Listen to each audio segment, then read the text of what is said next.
This is the Genuine Gerber GA712002 GEG1. This is a 3-inch flush valve.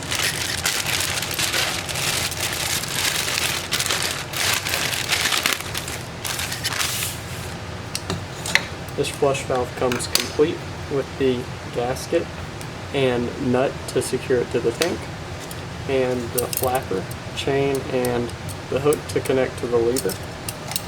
This is the overflow tube, and this is where the replenish tube from the fill valve would go into the flush valve. When putting this on,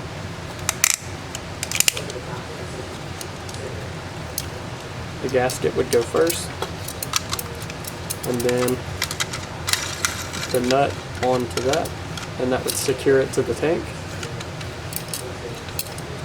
Like I said, this is a 3-inch flush valve. You can tell by measuring here.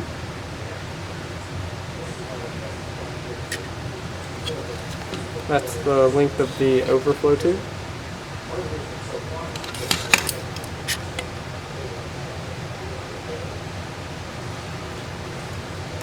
And this is also a 3-inch flapper. And if you would like to purchase this flush valve, you can use the link to our website in the description. And once again, this is the Genuine Gerber GA712002 GEG1 flush valve.